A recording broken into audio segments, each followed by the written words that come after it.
नमस्कार. डी-एस-पो चॅनलमध्ये आपले स्वागत आहे. येवला शहरासह संपूर्ण तालुक्यात आज 77वा प्रजासत्ताक दिन मोठ्या उत्साहात आणि देशभक्तीपूर्ण वातावरणात साजरा करण्यात आला. येवला तालुक्याचे मुख्य शासकीय ध्वजारोहण तहसील कार्यालयाच्या प्रशासकीय संकुलाच्या आवारात संपन्न झाले. ध्वजारोहण आणि मानवंदना उपविभागीय अधिकारी प्रांत बाबासाहेब गाडवे यांच्या हस्ते मुख्य ध्वजारोहण करण्यात आले. यावेळी तिरंग्याला सलामी देण्यात आली आणि राष्ट्रगीत संपन्न झाले. या सोहळ्याचे खास आकर्षण म्हणजे आत्मा मालिक एनसीसी मिलिटरी ट्रुप्सच्या विद्यार्थ्यांनी केलेले शिस्तबद्ध परेड संचलन. त्यांच्या या संचलनाने उपस्थितांची मने जिंकली.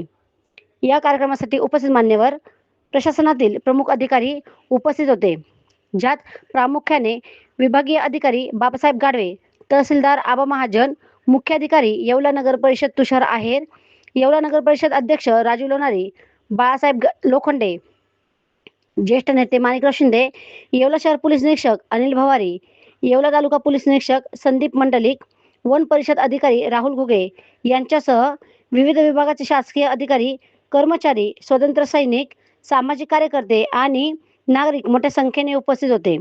संपूर्ण परिसर भारत माता की जयच्या घोषणांनी दुमदुमून गेला होता. प्रशासकीय संकुलाला करण्यात आलेली सजावट नागरिकांच्या आकर्षणाचे केंद्र ठरली. डी-एस मराठी न्यूजसाठी दीपक सोनवणे, येवला.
आज दिनांक 26 जानेवारी 2026 भारताचा 77वा प्रजासत्ताक दिन समारंभ येवला उपविभागाच्या मुख्यालयाच्या ठिकाणी मध्यवर्ती प्रशासकीय संकुल येवला या ठिकाणी संपन्न झालेला आहे. या प्रजासत्ताक दिनाच्या निमित्ताने मी येवला उपविभागातील म्हणजेच येवला व नांदगाव तालुक्यातील सर्व नागरिकांना प्रजासत्ताक दिनाच्या हार्दिक शुभेच्छा देतो.